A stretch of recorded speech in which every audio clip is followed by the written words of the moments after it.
Petrol और diesel में इजाफे के खिलाफ आवाम के वॉशपन के खिलाफ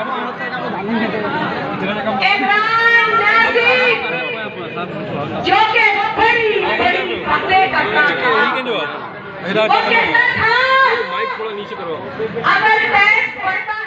दहशतगर्दों को ललकारते हैं। आज पूरे पाकिस्तान में कोई एक ऐसा लीडर नहीं है जो दहशतगर्दी के खिलाफ खुल के बात करे, लेकिन बिलावल भुट्टो साहब करते हैं, क्योंकि वो अमन चाहते हैं इस मुल्क के अंदर, वो स्टेबिलिटी चाहते हैं इस मुल्क के अंदर, वो इस मुल्क की फलाह बहबूद तरक्की और इस मुल्क के दिफा में कोई कमी नहीं छोड़ते, चाहे वो मुल्क के अंदर हो या मुल्क के बाहर हो। हमेशा बिलावल साहब ने अपने पाकिस्तानियों का, उनके हुकूक का, उनके मसाइल की बात की है, उनके हुकूक का दिफा करते रहे हैं, चाहे वो पाकिस्तान के अंदर हो, पार्लियामेंट के अंदर हो या पाकिस्तान के बाहर हो। और ये जो एहतजाज का सिलसिला शुरू हुआ है, इस एहतजाज को हम मज़ीद बढ़ाएंगे।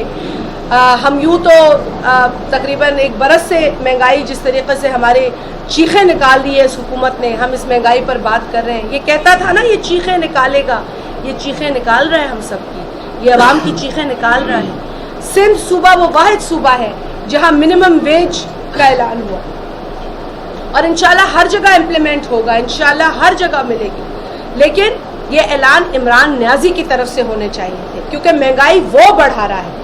हम तो यहाँ एक सूबे की हुकूमत कोशिश कर रही है कि कोई रिलीफ दे, लेकिन वो हुकूमत जिसको पूरे फंड नहीं दिए जाते, जिसको एनएफसी का हिस्सा जो मुकर्रर करता है वो नहीं दिया जाता, जिसे पानी नहीं दिया जाता, जिसे गैस नहीं दी जाती, और जिसके चीफ मिनिस्टर के ऊपर सुबह से लेकर रात तक इनके पेट में मरोड़ें उठती हैं, लेकिन 11 करोड़ अवाम पर मुसल्लित जो इन्होंने एक नाअहल वजीर आला बिठाया है उसका जिक्र नहीं करते।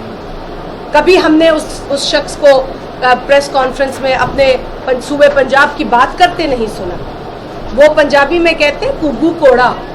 ये कुग्गू कोड़ा जो इन्होंने पंजाब में मुसल्लत किया है, पंजाब की आवाम के साथ जो ज्यादती कर रहे हैं, हम इन तमाम ज्यादतियों को एक्सपोज करेंगे। जो केपी में इन्होंने बीआरटी का जनाजा निकाला है, हम उसको भी एक्सपोज कर रहे हैं। और ये जो स्कैंडल छुपा